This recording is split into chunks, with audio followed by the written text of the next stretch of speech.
welcome back to another week. We have the entire gang in the house again. Terry Van Horn, SEO Pros Dojo, and elsewhere. How's it going today, dude? Good, Dave. Awesome. It's a nice sunny day down there, I would assume, same as here.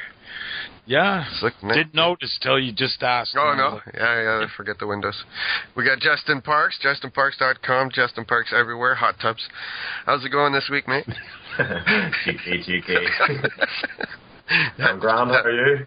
Good, thanks, man. I'm just chilling in my hot tub fucking in Spain with the nice weather. And, of course, we have the hardest working man in search, Steve Garenser, Steve Driven Media, and Steve Garenser on Twitter now. So how's it going this week, Steve? Going good, guys. Awake and alive? Late night? Mostly. Yes, Terry, you were at it pretty late, I noticed there, probably about 1. Getting to be a nightly occurrence.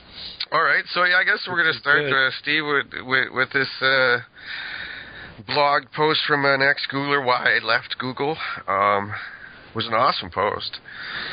Yeah, it was an outstanding post from James Whittaker. He's one of these former Microsoft, became Google, now back at Microsoft, before it used to be the evil empire, and now apparently it's the home of all people, for all people who are fed up with the direction Google's gone. He's that and Facebook and LinkedIn.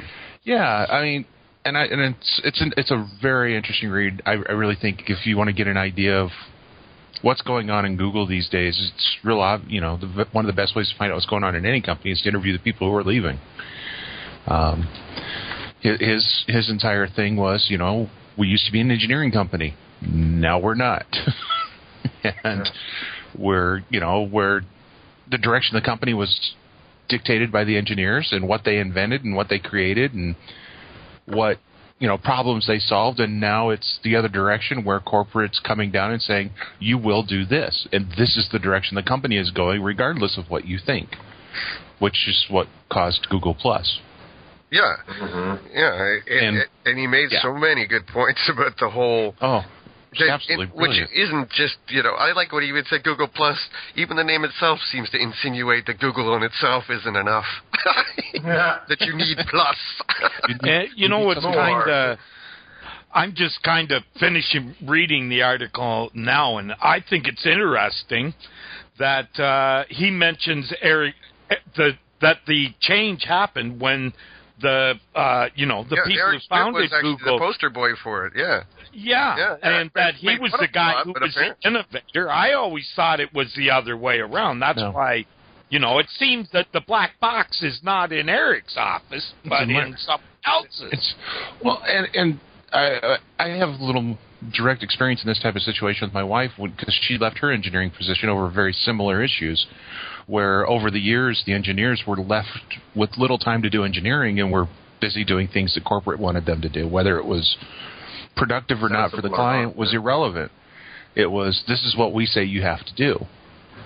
And part of me wants to, thinks that somewhere deep down with Larry and Sergey's long-stated goal of providing, new ways to inventory and access all of the information on the internet and in the world, they're feeling a little put out because Facebook's come along and went, you're doing it wrong. And they got it right.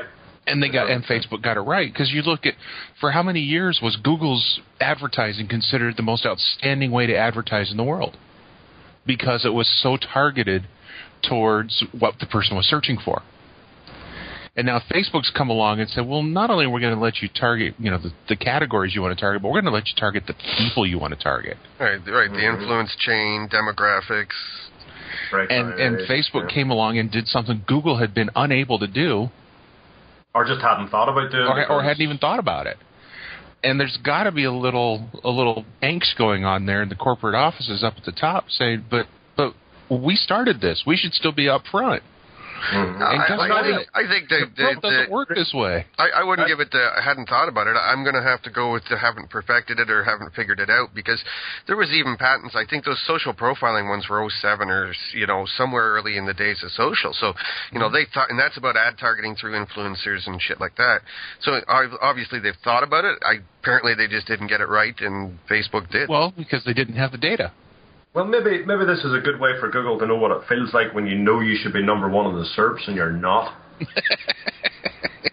I'll tighten you.